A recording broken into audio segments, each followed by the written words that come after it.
Meus irmãos, a paz do Senhor, estamos aqui iniciando mais uma aula do curso teológico. Eu sou ex-aluno e nós estaremos hoje aplicando aí a terceira aula do nosso curso, que traz por título o líder e o gerenciamento pessoal.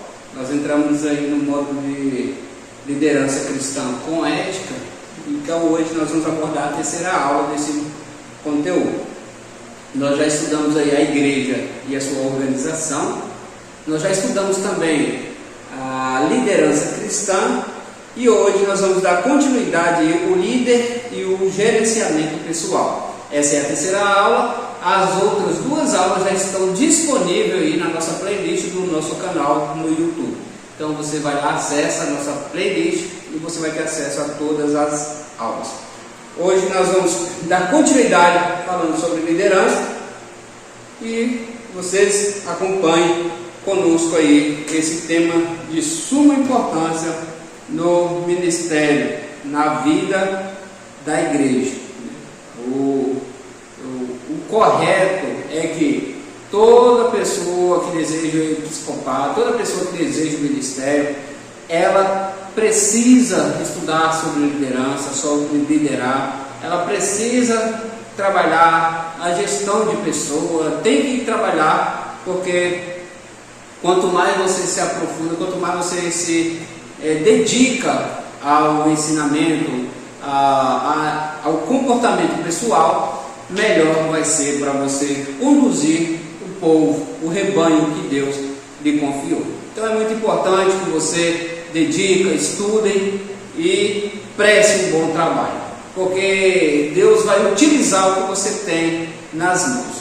Se você é uma pessoa que se prepara, então você é a pessoa qualificada para Deus. Lembra quando Deus chamou Paulo? Quando ele chamou Paulo, não tinha um camarada tão preparado quanto Paulo, mas Paulo era o que? Um perseguidor. Então, ele era um perseguidor, mas era um cara qualificado, ele era um camarada que estava preparado. Aí você pode me dizer, mas Deus prepara, mas o que a gente vê hoje, o que nós vemos hoje, é pessoas que não têm interesse nenhum. Deus não vai preparar uma pessoa que não tem interesse nenhum em estar apto, estar preparado. Então, quanto mais você dedicar, quanto você mais prestar, contribuir para o seu ministério, mais Deus vai te honrar, Deus vai te usar. Creia nisso, dedica ao estudo, dedica à palavra e o seu ministério será uma bênção. Então nós vamos dar continuidade ao líder e o gerenciamento pessoal. O líder precisa saber governar, né? Isso aí é o que a gente vê bastante, é pessoas despreparadas. Lembra que eu já falei para vocês? Quanto mais você dedicar, você vai estar apto. Então eles devem saber governar bem a si e para depois ele ter controle, para ele poder liderar uma outra coisa. Mantendo o controle sobre todas as áreas da sua vida, primeiro o líder tem que se liderar. Como assim se liderar? Eu tenho que ter controle, eu tenho que saber a hora de entrar, a hora de sair, a hora de falar, a hora de calar, a hora de tomar uma atitude. Então primeiro, antes de eu liderar, eu primeiro tenho que ter a liderança em mim, porque a palavra de Deus, ela funciona primeiro em nós. Antes de eu aplicar ela para outra pessoa, primeiro ela vai ser aplicada em mim. Sendo assim, eu vou estar exercendo a boa aplicação, a boa exegese que está realmente ali mostrando, sendo revelada no texto. Depois disso, o seu tempo e as suas finanças têm que ser gerenciadas, pense nisso. A vida pessoal, moral, família e etc. Olha só, se a pessoa não tem controle do tempo, se a pessoa não tem controle ali na área financeira, ela vai bagunçar tudo. Olha a área financeira, olha o perigo. Se a pessoa não tiver controle, ela coloca a casa toda em dívida, toda em desordem, vai gastar além do que recebe, além do que entra. Então tem que ter esse controle. A sua vida pessoal tem que ser exemplo antes de liderar. Por isso que Paulo vai alertar que não pode ser novo na fé. A pessoa para liderar, ela não pode ser novo na fé. ela tem que ter experiência, tem que ter trabalhado, tem que ter estudado. A pessoa para pastorear, ela tem que dedicar. É chamada? É, mas você tem que dedicar, você tem que estudar, você tem que prestar algo para Deus. Então você tem que oferecer o melhor para Deus, não pode ser de qualquer maneira. Então você tem que dedicar e fazer esse autogoverno, auto-se governar, porque primeiro a palavra vai falar com você. Quem não consegue gerenciar a si mesmo não terá condições de administrar a igreja de Cristo. 1 Timóteo capítulo 3, versículo 1 ao 7. Se a pessoa não é apta, se a pessoa não tem o autocontrole, o domínio próprio, jamais estará preparada para liderar a igreja do Senhor. Howard, em 91, ele apresenta 3 prioridades máximas na vida. E nós vamos passar algumas aqui. Minhas responsabilidades para com Deus, para com os outros e para comigo mesmo. O autor se baseia na seguinte declaração de Jesus: amarás ao Senhor teu Deus de todo o teu coração, de toda a tua alma e de todo o teu entendimento. Amarás ao teu próximo como a ti mesmo. Mateus capítulo 22, versículo 37 e 39. Então aqui está algumas dicas para você ter um bom andamento na liderança. Nesse caso, estaremos estabelecendo 3 prioridades: Deus, o próximo e nós mesmos. Nós mesmos. Mas espera aí, nós mesmos ainda parece meio, como se diz assim, individualista? Vamos falar sobre isso aqui. Deus, Mateus capítulo 6, versículo 33, 2 Coríntios capítulo 5, 19 ao 20. Ao próximo, Mateus capítulo 28, versículo 18 ao 20. E nós mesmos, Marcos. Obrigado. Pega o livro aí. Nós mesmos, Marcos capítulo 9, versículo 35 e 48.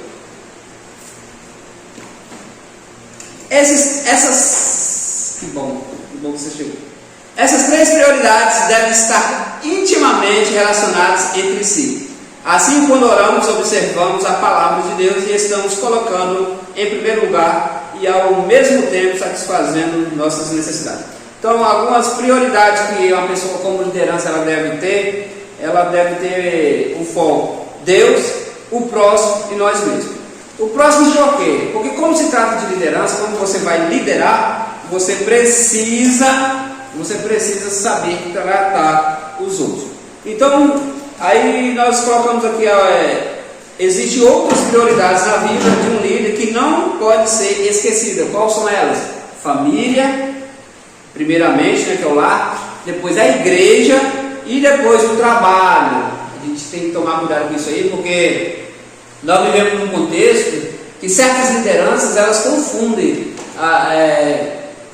exercer o cargo de liderança como não fazer nada. Tem pessoas que elas não querem prestar nenhum tipo de trabalho e acham que pastorear seria uma solução. Não, Deus só vai chamar a pessoa que está ocupada, que está envolvida. Nisso, quando você é uma pessoa que trabalha, que você atende a sua família, então você já governa bem a sua família, você lidera bem a sua família. Sendo assim, você vai estar preparado para liderar um grupo maior que não seja a sua família. Deus só vai chamar pessoas, a lição 3, Deus só vai chamar a pessoa que esteja envolvida, ocupada. Dificilmente você vai ver Deus trazer para si pessoas que não estejam trabalhando. Já deu o exemplo de Paulo. Paulo, quando ele foi chamado, ainda que ele estava fazendo perseguição, ainda que ele estava fazendo algo que era contra a vontade de Deus, mas ele era fiel no que ele fazia, ele perseguia, e o que ele fazia, ele acreditava que estava agradando a Deus. Então, quando Paulo perseguia os crentes, quando ele matava os crentes, quando ele arrastava os crentes, ele fazia isso acreditando que estava fazendo no nome de Deus. Ele acreditava que estava fazendo a coisa correta, a coisa bacana. E ele fazia com perfeição o que ele estava fazendo. Ainda que era o errado, ele fazia com perfeição. E isso, a dedicação que ele tinha era uma qualidade. E aí Deus o chamou para o ministério. Então, primeiro eu governo o meu lar, a minha casa, e depois eu penso na igreja. Porque primeiro sempre vai ser Deus, né? A nossa prioridade sempre será Deus. Nunca vai ter algo mais importante do que Deus nas nossas vidas. Nunca. Se tiver, nós estamos servindo de forma errada. Sendo assim, a família, ela vem antes da igreja. A minha primeira igreja é a família. Isso fica bem claro. Então, eu tenho que primeiro prestar uma boa liderança na minha família. Depois eu vou fazer isso na minha família. Depois isso eu vou fazer na igreja. Porque o apóstolo Paulo vai deixar claro: se eu não governo bem o meu lar, a minha casa, então eu vou estar preparado para governar a casa do Senhor. Precisamos destacá-los e observando o valor importante da vida ministerial. A igreja, por exemplo, é o centro do propósito divino. Sua existência...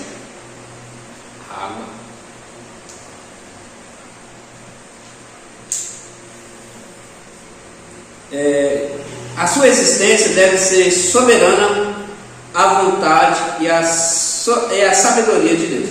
Nela adoramos ao Senhor, nos relacionamos com os irmãos, desenvolvemos a vocação, ou seja, descobrimos aí a nossa chamada ministerial, é no meio da igreja, é no se envolver, é de acordo com a dedicação que nós temos ali.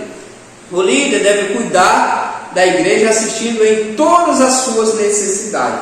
Então, o líder é aquele camarada que ele tem conhecimento, não é fazer tudo, a gente tem que entender isso. Liderar não é fazer todos os serviços da igreja, mas é conhecer todas as necessidades da igreja e ter sob controle. Isso é muito importante.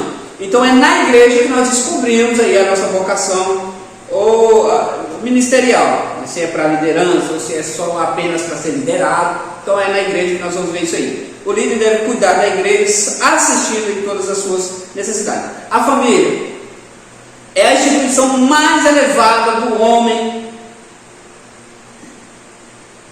instituída por Deus como propósito de trazer felicidade ao homem, à mulher e aos filhos. Então, o intuito da família é fazer todo mundo feliz, é o homem, a mulher e os filhos, só que é lá que eu vou aprender a exercer o meu ministério. Um lar bem estruturado glorifica a Deus, isso é evidente. Se a família é uma família estruturada, ela glorifica a Deus. Nós sabemos que hoje, boa parte dos divórcios hoje, ela acontece por ocasiões financeiras. Boa parte dos divórcios acontece porque geralmente o casamento, todo casamento, ele tem uma fase ruim, ele tem uma fase que é complicada. Só que ele tem que sobreviver essa fase.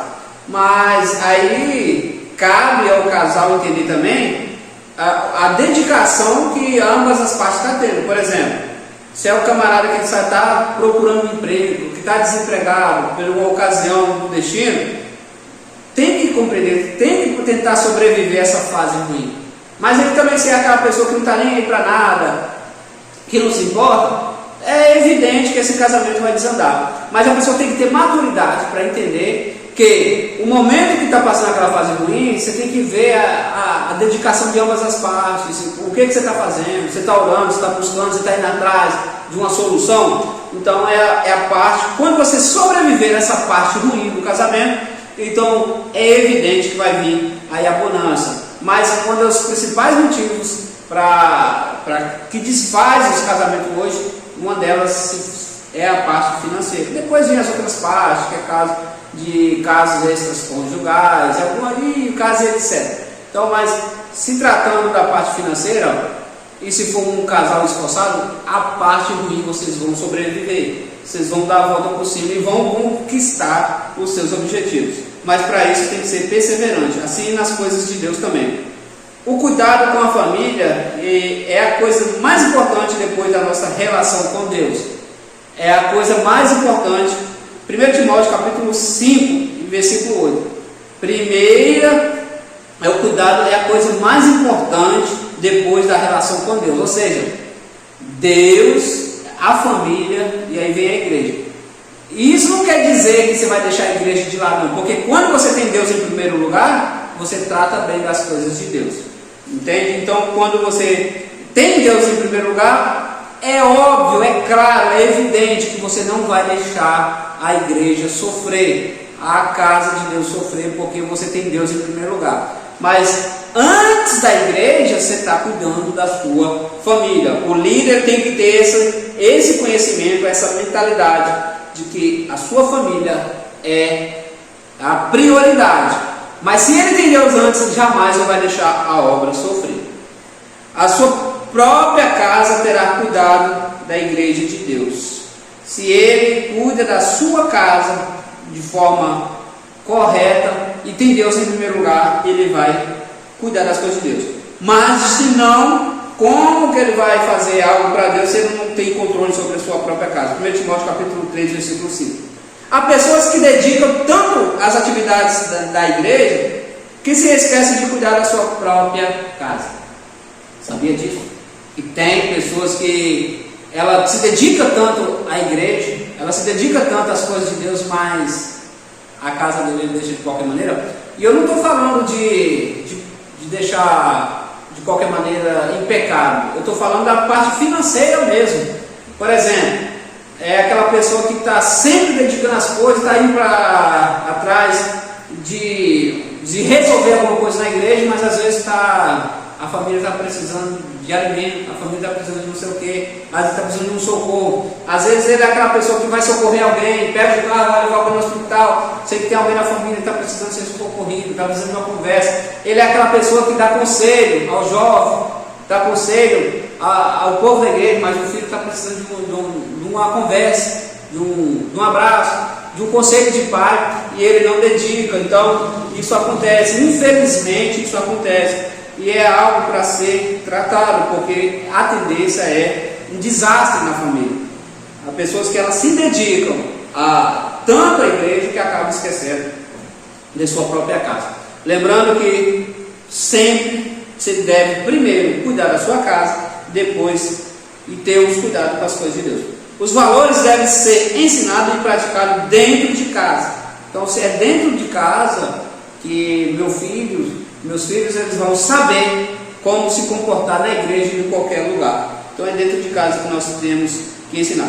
E o trabalho também tem o seu lugar nas prioridades humanas. Tem pessoas que falam que o trabalho ele é por conta do pecado. Não é. O trabalho ele já existia. Acontece que quando o casal Adão e Eva pecou, o trabalho só se tornou árduo, só se tornou mais difícil, mas o trabalho, quem criou o trabalho foi Deus, e o trabalho ele já era, antes do pecado ele já existia. Uma pessoa que não gosta de trabalhar, certamente não terá motivação para desenvolver a obra de Deus. Realmente, ele não vai desenrolar, no sentido de crescimento, ele não vai ter condições de ampliar. Mas geralmente essas pessoas que não gostam de trabalho, algumas pessoas, elas põem na cabeça delas que elas querem liderar, que elas têm condições de liderar, e às vezes não cuidam do próprio lado da própria casa. Todas essas responsabilidades são fundamentais. A vida de um líder só é possível, porém, desenvolvê-las quando esse aprende a gerenciar a sua própria vida. Deus, a família e a igreja. O trabalho. A falta de uma administração pessoal nos leva ao fracasso em todas as áreas da vida. Nós vamos falar agora de alguns princípios que poderão ajudar aqueles que desejam aprender a gerenciar a si mesmo. Nós vamos falar agora de planejamento. O planejamento é algo imprescindível na vida de um líder, ou na vida de qualquer pessoa. Eu vou dizer de qualquer pessoa, o planejamento, a pessoa que se planeja, ela vai sair melhor nos seus trabalhos. das suas conquistas. Então, uma pessoa que se planeja. Sintonizamos ideias e captamos recursos para tornar a nossa ação mais eficiente. Por exemplo, quando não planejamos, trabalhamos muito e produzimos pouco, sem planejamento. A palavra de Deus ela deixa muito clara que Cristo até faz menção sobre esse assunto. Qual homem que vai construir uma torre, primeiro ele não senta e calcula para ver se vai ter condições de construir, para depois que tiver começado, ele vê que não tem condições de concluir, as pessoas passam e vão lá, começou e não teve condições de terminar. Então ele vai nos orientar para quando nós for fazer algo, parar, avaliar para ver se nós temos condições de fazer. Quando nós não planejamos, sem o planejamento, você vai trabalhar mais, vai ter mais gastos. Então essa é a realidade. Aí no livro tem um relato aí de um camarada que falou que ia fazer algo, vocês podem acompanhar aí. Ele ia arar a terra, depois de arar a terra tinha que lubrificar o trator, mas depois viu que o trator faltava óleo, tinha que comprar óleo, depois ele viu que notou que tinha que alimentar os porcos, depois ele foi no celeiro, entrou e viu alguns sacos de batata, e lembrou que as batatas estavam brotando, e depois lembrou que a mulher queria lenha, e aí ele foi atrás dessa lenha, depois lembrou que tinha uma galinha doente, tinha que ir atrás de remédio para essa galinha, depois foi enrolando e no final chegou a tarde. O texto vai dizer que chegou a tarde, o camarada não fez nada do que ele tinha em mente de fazer, porque não tinha programação. Pois, olha o que a Bíblia fala: pois qual de vós, querendo edificar uma torre, não se assenta primeiro a calcular as despesas para ver se tem como acabar? Então, e depois as pessoas ainda zombam. Lucas capítulo 14, versículo 28. Porém, ele pedirá conta do tempo, talento e tesouro que nos foram concebidos. Mateus capítulo 25. Administração do tempo. Eu costumo dizer que uma coisa mais valiosa que nós temos na vida é saúde. Pegadinha. E depois, tempo. Então, as coisas mais preciosas que nós temos na nossa vida é saúde e tempo. Você sabe, o tempo ele é tão precioso, porque às vezes nós passamos tanto tempo inutilmente em redes sociais, em coisas fúteis, em coisas desnecessárias, enquanto tem pessoas que estão lutando para sobreviver mais alguns segundos. Então só quem está passando por isso, não vamos até no extremo não, vamos ver a questão de conquista. Tem pessoas que, vamos falar de corrida, aqueles pilotos de Fórmula 1, às vezes a diferença é de milésimos, de centésimos de segundo ali, que um vence o outro. Olha para você ver, ele precisava às vezes de um centésimo de segundo ali, um milésimo, alguma coisa assim. Então, olha para você ver o quanto que ele queria mudar totalmente o roteiro daquele piloto. A pessoa que está na fila de espera, um transplante, e que só vai sair não sei quanto. Olha quanto que isso é precioso. Então, o tempo ele é muito valioso. Então nós temos que se atentar a isso, porque é algo que, se nós não administrarmos bem, ele pode nos fazer falta um dia.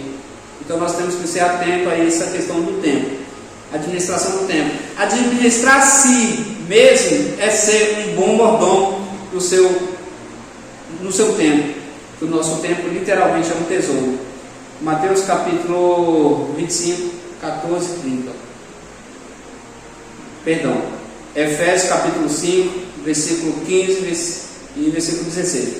O líder precisa saber administrar o seu tempo, realizar o máximo que puder sem se estressar. Esse é um outro detalhe também, que não adianta eu fazer tudo e no final do dia eu vou chegar todo estressado, então eu acabo me prejudicando de alguma forma. Um bom mordomo do tempo,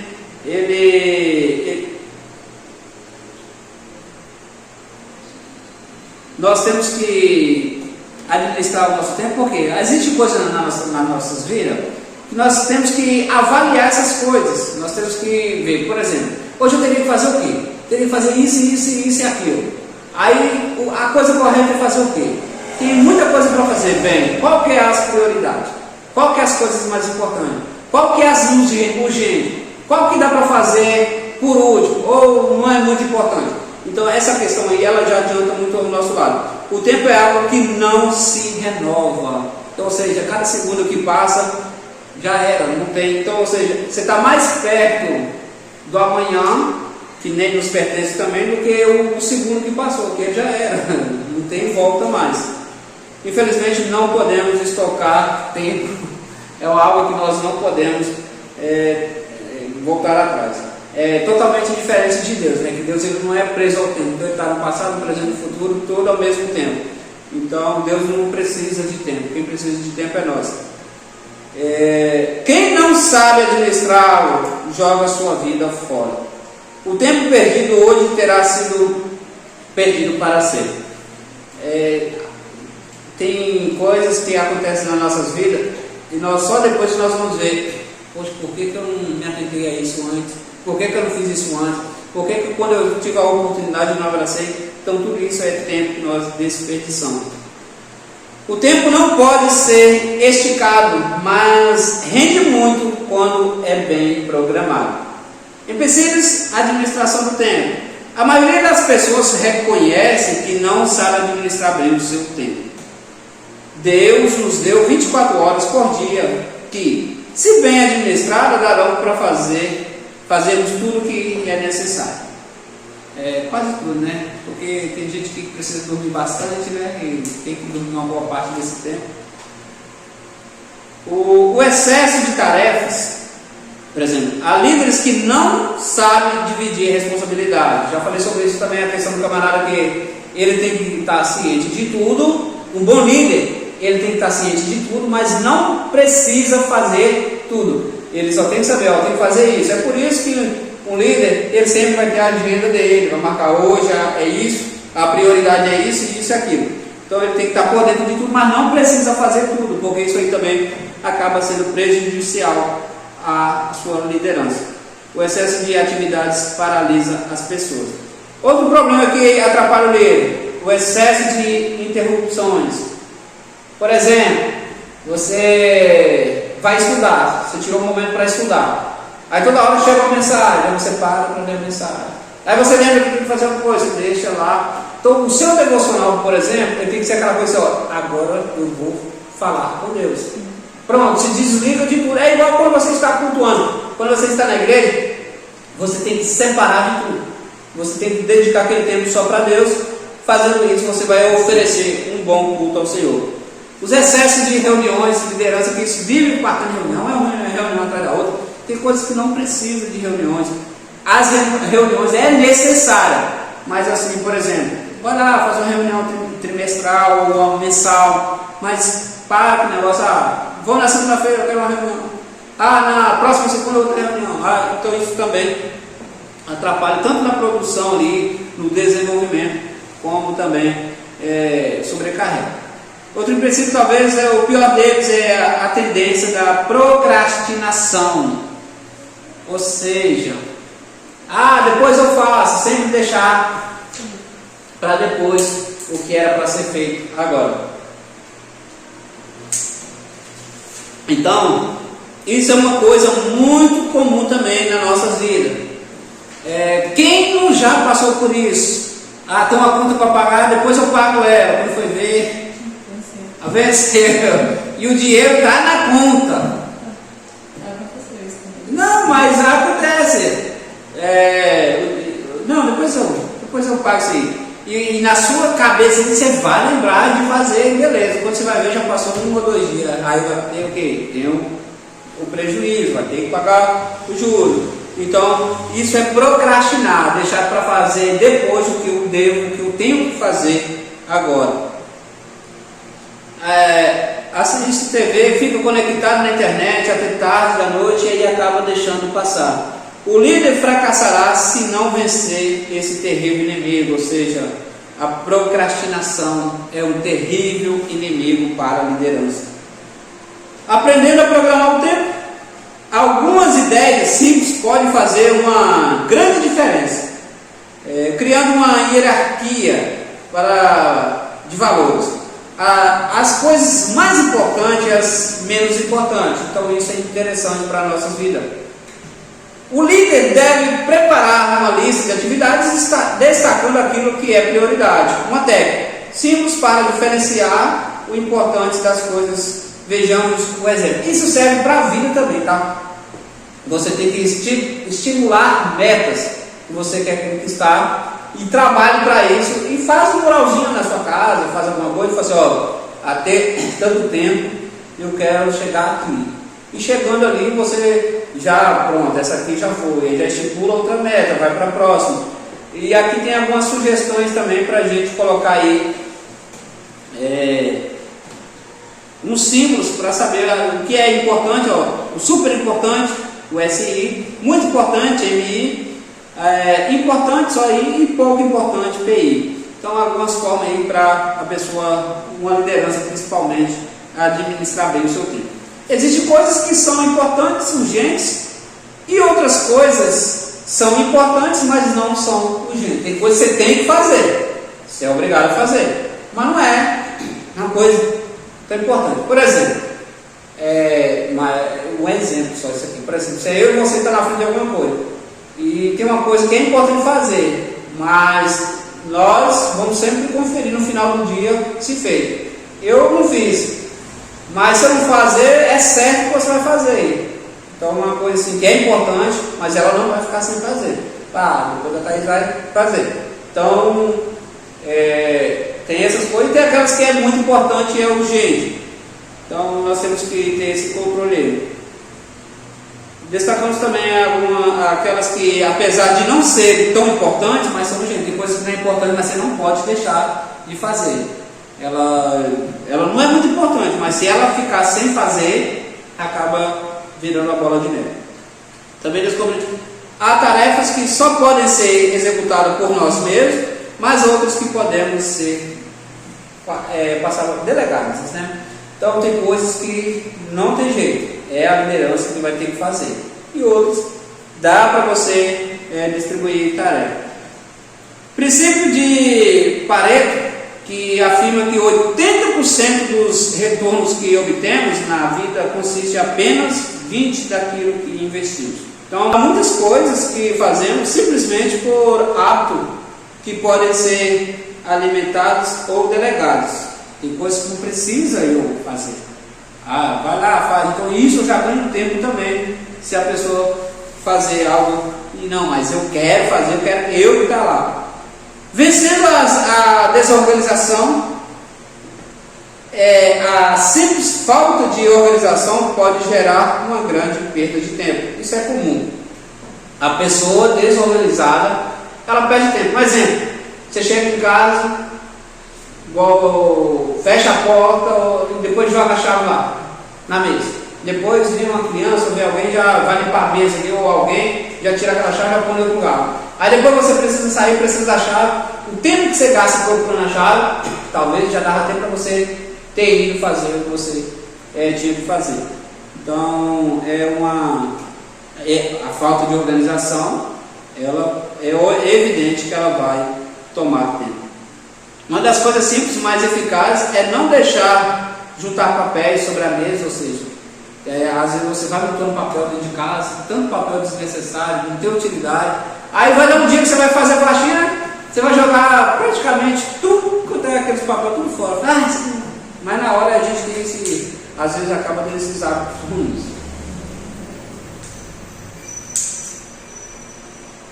A gente acha que precisa de tudo, né? Vou guardar isso aqui, vai que eu vou precisar disso aqui. E acaba, o lugar às vezes que a gente está pequeno, acaba não tendo espaço para nada.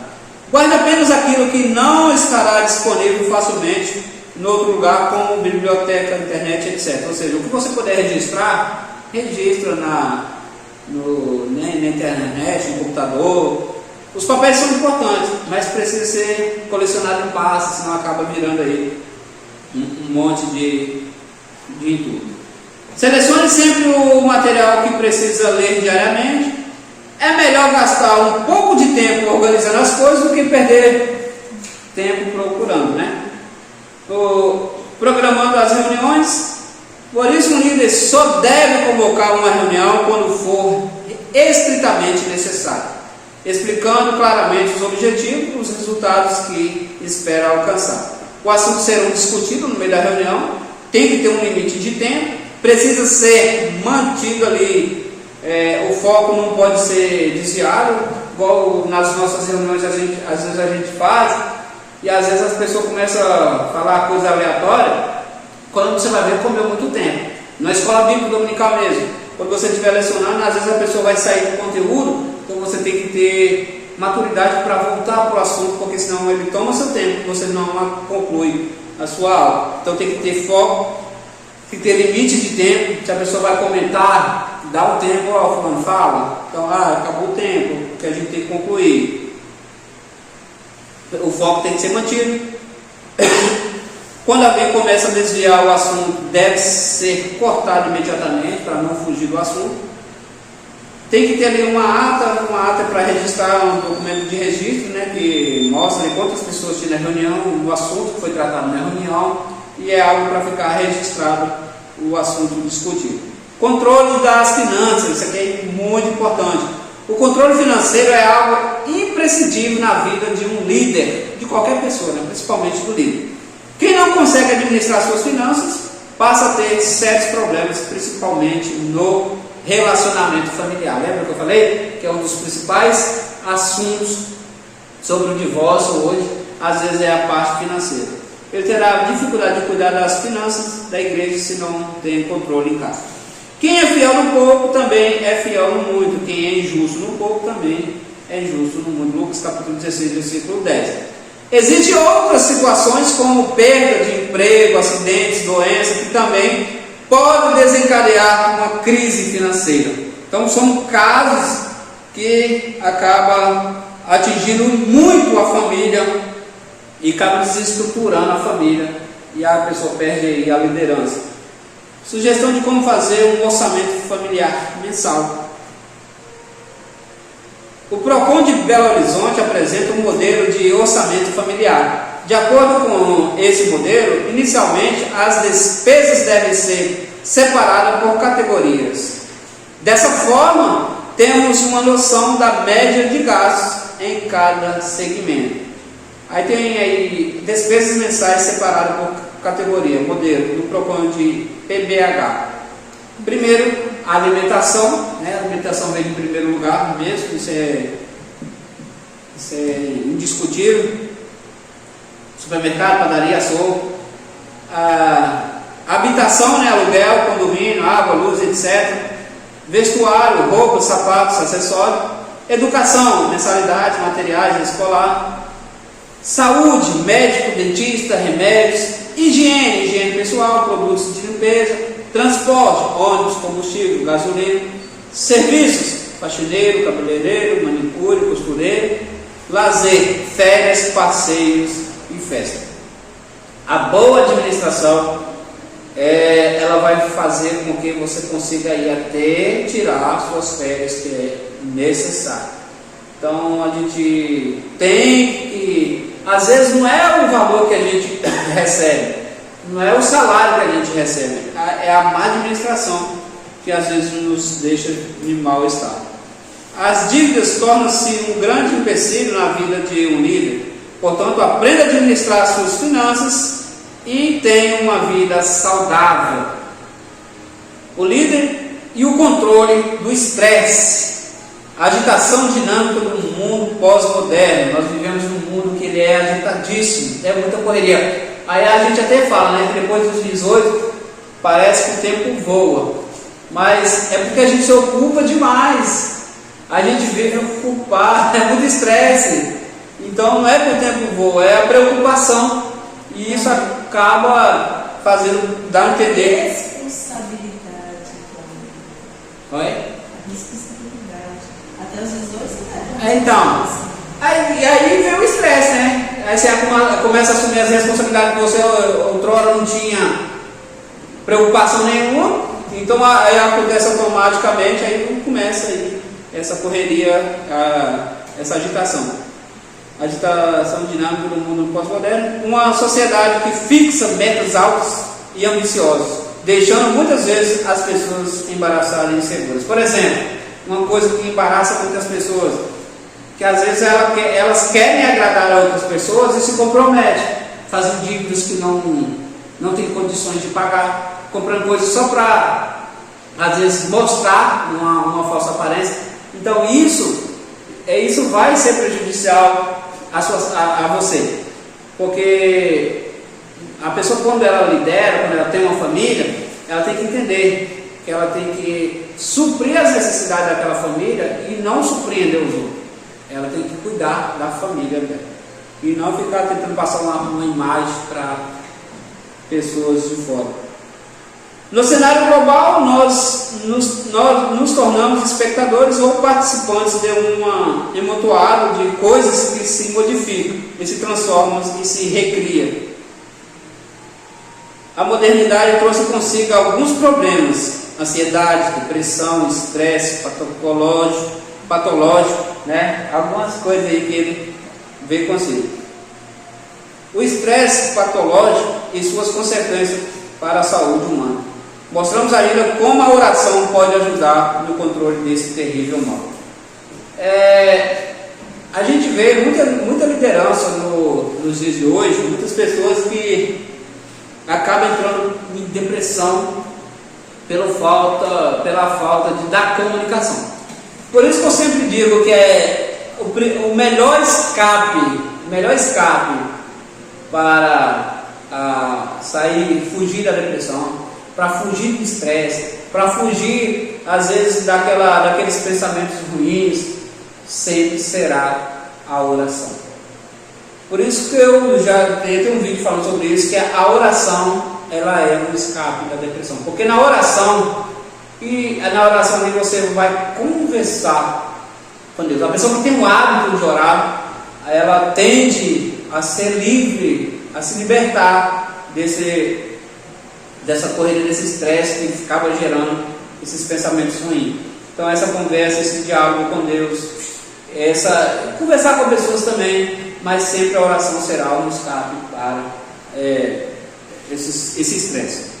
O que é o estresse? O termo estresse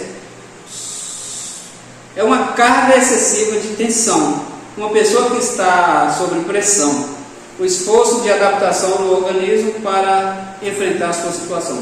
O estresse é o resultado obtido pelo homem ao criar uma civilização que o próprio homem, não mais consegue suportar. Hans Selye, no 88. Então, o que é o estresse? Vai dizer que é algo que o homem cria, mas depois ele mesmo tem controle. Então aí acaba fugindo do controle e surge aí o estresse. De acordo com o dicionário Aurélio, a língua portuguesa, o estresse é conjunto de reações do organismo a agressões de origem física, psíquica, infecciosa e outras capazes de perturbar a homeostase, o equilíbrio, a maneira de relacionar consigo mesmo e com o seu mundo social, família, trabalho, igreja e amigos, as coisas que você vai obter aí o estresse, a sobrecarga é na família, é na igreja, é no meio social, no trabalho. Então, onde tem pessoas, onde você se envolve com pessoas, você acaba se indo por esse caminho. Além de aspectos como saúde, estilo de vida, experiências passadas, valores, crenças, etc. Tudo isso é caso para a pessoa se martirizar. E a experiência que teve no passado, o estilo de vida, no momento a pessoa está passando uma situação de vida, então aquilo causa estresse, os valores, crenças. Aí tem os níveis de estresse, alterações físicas e psíquicas, na fase do alarme, quando surge ali o estresse. Um perigo iminente, ou seja, está chegando o estresse, algo ameaçador. As principais reações do organismo nessa fase são palpitações, aceleração dos batimentos cardíacos, o aumento da pressão arterial, dilatação da pupila, alteração do ritmo e profundidade da respiração, secura na boca, frieza nas mãos e nos pés, tensão nos músculos, inibição da digestão. Então, ou seja, quando você já vê uma pessoa que já fica ali já esfregando as mãos, a pupila dilatada, a pessoa pressão alta, ou a pessoa ela mostra a reação. E ali então ela está iniciando ali o processo aí do estresse. Ela tá chegando ali no. A segunda fase é a fase da resistência. Como que é? Nessa fase o indivíduo começa a sofrer algumas reações com lapso de memória, cansaço constante, redução da resistência do sistema imunológico do organismo, tornando a pessoa mais suscetível a infecções e doenças provocadas por vírus como gripes, resfriados, além de afetar ainda o desempenho sexual. Tem aquelas coisas anteriores e agora mais essa. Então a pessoa fica lá, você vê que interessante, né? Ela passa a ser uma doença psicológica e a pessoa já fica mais acessível aos vírus. Então, em vários lugares vai ser prejudicial. A reação do estresse também pode ser canalizada para um órgão específico no corpo ou para um determinado sistema, como o pele. Há alguma coisa que a pessoa, alguma doença que a pessoa começa a ter, talvez é devido ao estresse, ou uma doença na pele, ou uma dor no osso, ou uma dor em alguma parte do corpo, às vezes não é outra coisa a não ser o estresse. Os músculos na coluna, o aparelho digestivo, o sistema cardíaco, olha para você ver. Uma coisa, minha mãe, ela chegou a fazer aqueles exames de coração. Ela fez, eu esqueci qual o nome, coloca um monte de aparelho, não tem nada, colocaram até para mandar na esteira. E no final, estresse. Não deu nada no coração dela. Ela sentia uma dor no peito, É estresse. Isso é uma coisa muito comum. E acontece que isso aí, se a pessoa não trata, ela acaba virando uma coisa grave. Então, uma coisa acaba gerando a outra. Então, por isso que é bom a pessoa tratar. Uma certa vez eu estava com um mal-estar terrível também.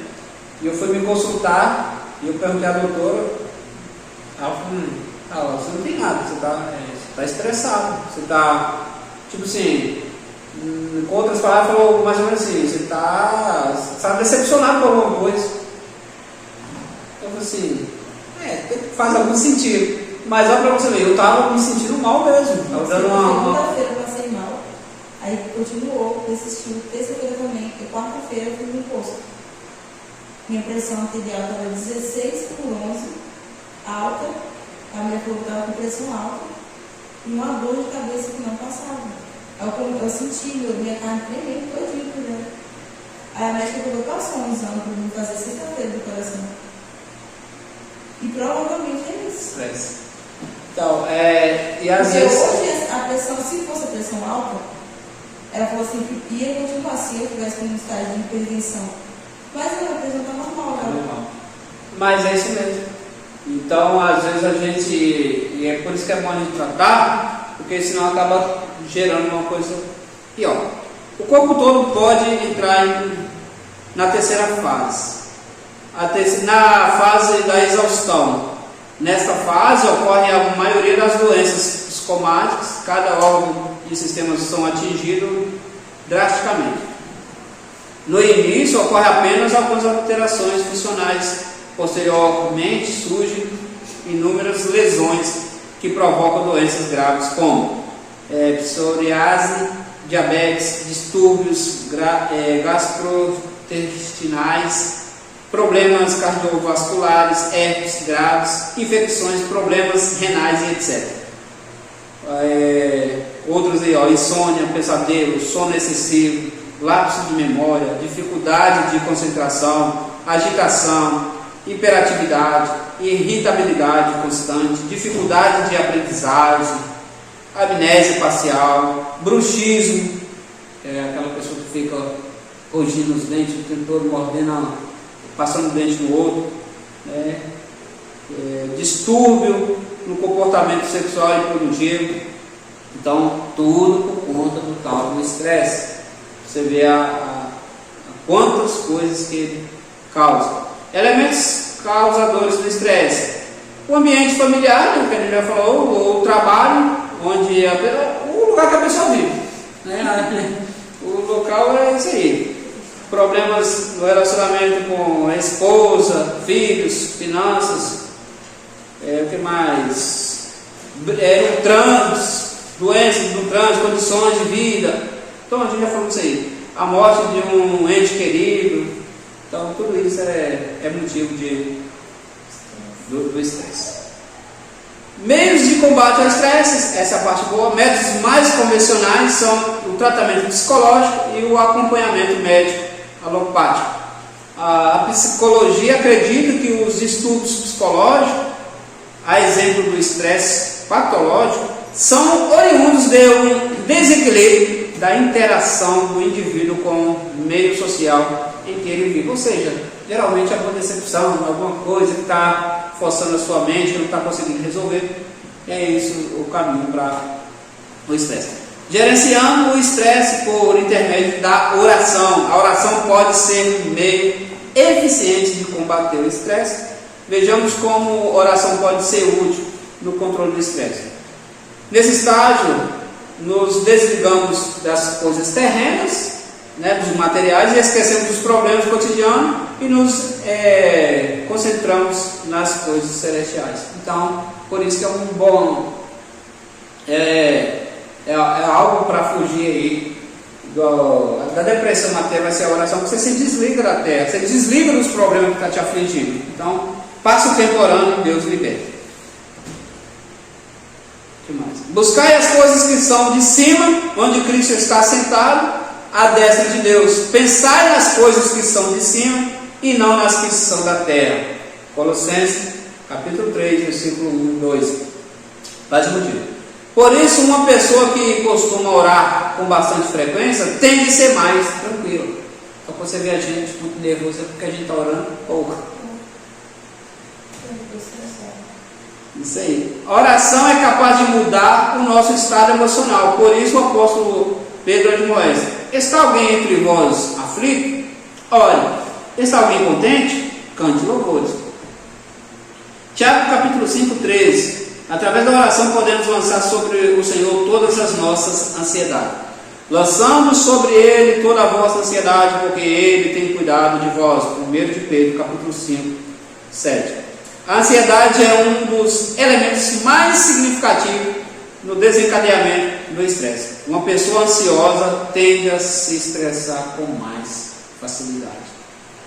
Não andeis cuidadosos com a vossa vida pelo que haveis de comer ou pelo que haveis de beber, nem quanto o vosso corpo pelo que haveis de vestir. Não andeis por inquietos, dizendo: que comeremos, ou que beberemos, ou com que vestiremos. De certo, vosso Pai Celestial bem sabe que necessitais de todas essas coisas, mas buscai primeiro o reino de Deus, a sua justiça, e todas essas coisas vos serão acrescentadas. Mateus capítulo 6, versículo 25, 31 e 33. O apóstolo Paulo enfatizou: não estejais inquietos por coisa alguma. Filipenses capítulo 4, versículo 6. Aprendido aqui no capítulo 4 de Filipenses ainda, ele vai dizer, tenham aprendido a conviver com a mudança e a necessidade. Então Paulo, lá naquele texto que as pessoas usam assim contexto, que possam todas as coisas naqueles que me fortalecem. Mas quando Paulo disse isso, ele fala: sei passar necessidade, sei ser abundante, sei ser perseguido, sei ser uma pessoa no meio da sociedade, sei ser um fugitivo, etc. Aí no final vai concluir: eu posso todas as coisas naquele que me fortalece. Mas ali ele estava apto e já tinha vivido todas as situações, mas ele sabia que no final Deus o fortaleceu. O meu Deus, segundo as suas riquezas, suprirá todas as vossas necessidades em glória por Cristo Jesus. Filipenses capítulo 4, 19. Deus ouve a oração e supre as necessidades e livra dos temores e das angústias e das aflições. Quando confiamos inteiramente no Senhor, não tememos o mal algum. Consequentemente, nos tranquilizamos e esperamos a providência de Deus. Quando você é uma pessoa que confia no Senhor integramente, mesmo que você vê as coisas desandando, você sabe, você fica em paz é aquela pessoa que já atingiu o nível máximo da fé. Mas isso é uma virtude. Às vezes eu gosto de estar andando, você está em paz, porque sabe que na hora certa as coisas vão se acertar. Mas eu não estou vendo solução nenhuma, mas você tem fé que vai se acertar. Por isso que a pessoa que exerce a fé, ela vive. Minha mãe era assim. É, né? Era. E hoje está toda. Mudou. Ansiosa. Então, Eu lembro quando meu pai morreu, a gente passou por uma dificuldade tremenda. E minha mãe, firme na igreja, eu falava, confio em Deus. Ela falava com a gente, levava a gente para a igreja e falava, vai dar tudo certo. E a gente estava, e mesmo assim, ela quase entrou em depressão, logo, acho que uns 3 meses, 4 depois que ele faleceu, ela se desligou do mundo e estava quase entrando em depressão de novo, que ela tinha entrado uma vez. Daí ela já pegou a Deus e foi. E a gente, a gente tinha culpa errada, mas no final estava certo. Eles iam lá e faziam. Eu lembro que uma vez a gente estava com necessidade de alimento. Eu vim no culto de ensino, aí ia ter um negócio, os adolescentes tinham marcado de vir aqui para fazer um café, não lembro o que era. Eu sei que me pediram para fazer café. E nesse justo dia eu tinha café na casa. Eu falei, eu pedi muito nada, eu falei, imagina, eu falei, não, calma, amiga, a gente vai dar um jeito. No outro dia, a cesta chegou lá em casa. Você vê, a gente estava passando por dificuldade. Minha mãe estava orando. E ela falava, confia que Deus vai prover. vai bacana. E no outro dia, Deus proveu. Então, é uma coisa assim, eu falo sempre, não, vamos para a igreja, vamos para a igreja. Hoje minha mãe está cheia de problema. E é tudo relacionado ao estresse, ansiedade. Falta de Deus, eu falo com ela. Às vezes precisa de alguém para conversar. Com Deus. Ela fala, eu fico tão sozinha aqui, mas se ela tem pessoas certas para conversar, e não conversa. E ela continua do jeito que está. Mas eu tenho que mais fazer. A minha mãe ela mora só também. Aí ela, às vezes ela reclama disso. Ela ora e tudo, mas só que igual ela está longe de nós, então até meio dela vir para perto. Mas eu sempre vou dizer, o melhor lugar para a pessoa estar é na igreja. Porque às vezes tem situações que você vai ter que criar um relacionamento, você vai ter que criar uma amizade, e aí quando você vai ver que aquilo vai ser bênção na sua vida. Às vezes as pessoas, nós ficamos esperando as pessoas fazer amizade conosco também, às vezes aí a gente acaba decepcionado, que ninguém conversa comigo, às vezes a gente tem que criar esse vínculo, e aí você vai ver, nossa, quanto é proveitoso ser amigo de fulano, conhecer fulano. E o diálogo ele é extraordinário. Exercer a fé sempre será um meio de fugir do estresse. Exercer a fé, mas é ter fé mesmo. Está todo mundo desesperado, mas você está em paz, e isso é algo que nós temos que buscar constantemente. O salmista nos ensina a descansarmos em Deus. Deleita-te também no Senhor, e Ele concederá o desejo do teu coração. O Salmo 37. Em seguida propõe entregar o teu caminho ao Senhor e confiar nele, e Ele tudo fará. No 37, 5. Deus não faz nada que não seja em resposta da oração. Quando de fato confiamos em Deus, relaxamos e descansamos nele. Deixar a oração se transformar num processo. Uma coisa que a gente às vezes não pode fazer, a pessoa que está passando um aperto terrível, é deixar ali que a oração ela se transforme em algo de autocompaixão. Eu começar a se vitimizar diante de Deus ali, ficar, Deus sabe o que eu estou vivendo, não sei o que, etc. Não é, porque ali acaba você acaba ficando mais, pior ainda. A oração de lamúrias, deixando a pessoa cada vez mais abatida e desesperada. Devemos orar louvando e adorando ao Senhor. Esse é o canal, esse é o segredo. Adorar ao Senhor, exaltar ao Senhor. Ele sabe das suas necessidades. É interessante que você fale para Ele, mas falou, beleza, agora presta um culto a Ele ali em oração, ora por alguém, apresenta alguém a Deus, e você vai ver que o resultado é imediato. Segundo, orar sem determinar ações adicionais. Se não houver mudança nos hábitos, no meu cotidiano, a oração às vezes também não vai resolver de nada, só orar.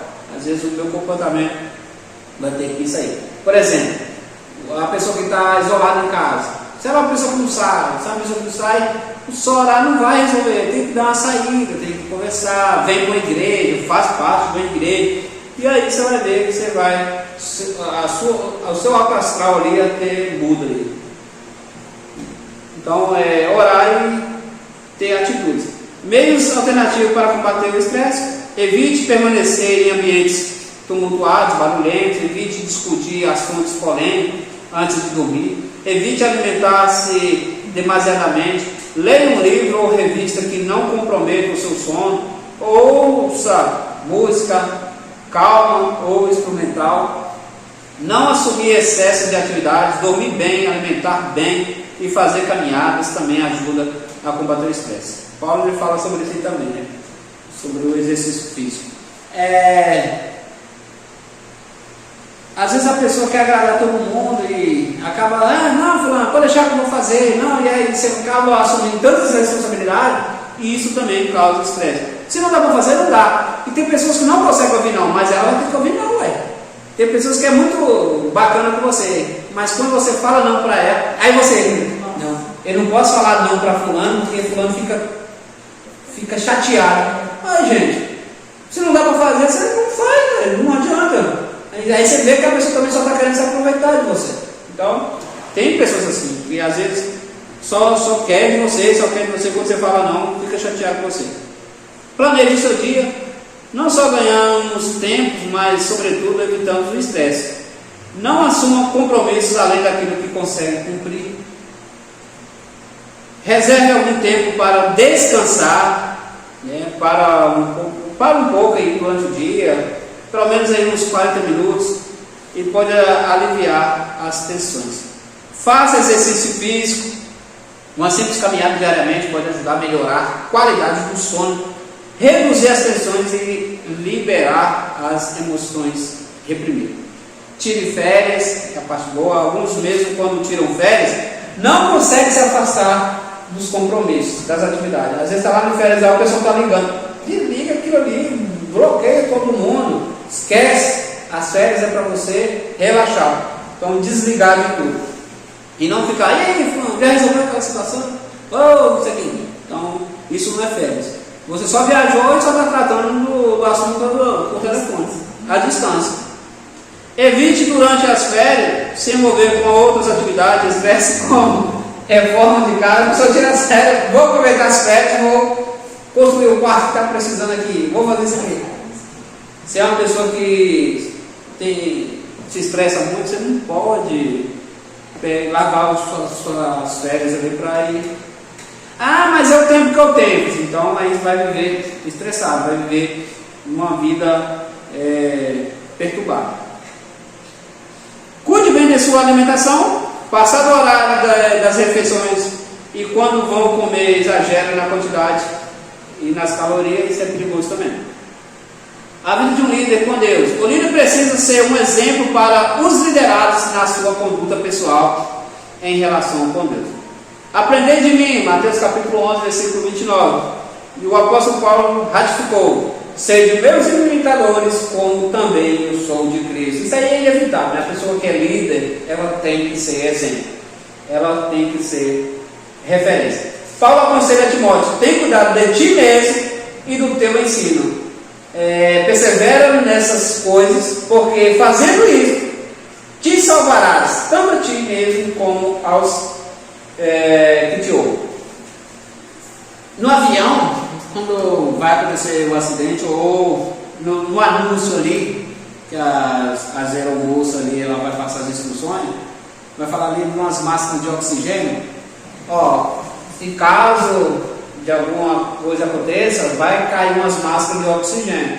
Aí ela sempre aconselha, você que está com alguma criança, antes de você colocar a máscara em alguém ou ajudar alguém, primeiro coloca a máscara em você, depois você inventa de ajudar alguém. Porque às vezes a mãe está ali apavorar para ajudar o filho, depois ela faltou oxigênio, aí ela não salvou nem ela e nem a criança. Por isso que o conselho é, primeiro você coloca a máscara e depois procura ajudar alguém. É o que Paulo está dizendo aqui, Paulo aconselhou, tem cuidado de ti mesmo e do teu ensino, persevera nessas coisas, porque fazendo isso, salvará a ti e a quem te ouve. Então, prepara primeiro, esteja preparado, seja um exemplo, e depois você vai poder convencer os outros.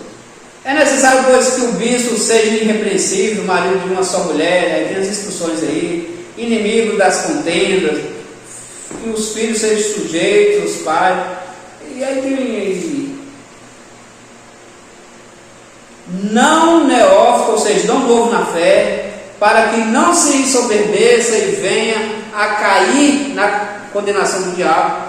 Também é necessário que tenha bom testemunho dos que estão de fora, para que não caiam em opróbrio e no laço do diabo. 1 Timóteo capítulo 2, capítulo 3, 1 Timóteo capítulo 3, versículo 2 ao 7.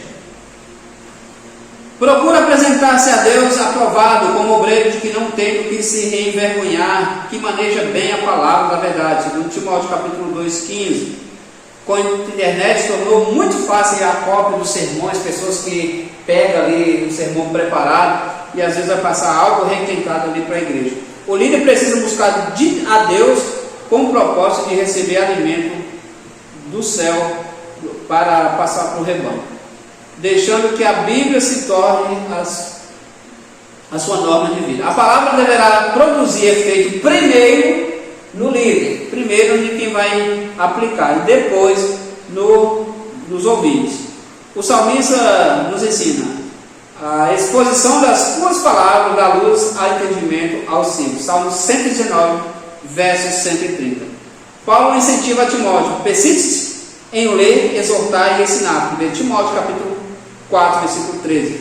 Siga o mesmo exemplo e estará preparado para o exercício do ministério pastoral. Então, liderança que não estuda, que não se prepara, que não cuida bem de sua casa, que não cuida bem da família, que não dá bom testemunho, nunca vai ser um bom líder, nunca vai prosperar, nunca vai estar apto para literalmente liderar, para ensinar. A pessoa que não para ouvir, que não senta para ouvir, ela jamais estará preparada para ensinar. Então, essa é a nossa aula. Se tiver alguma pergunta, na nossa próxima aula, nós vamos estar aí, a quarta aula, nós vamos falar o líder e o seu relacionamento com a igreja.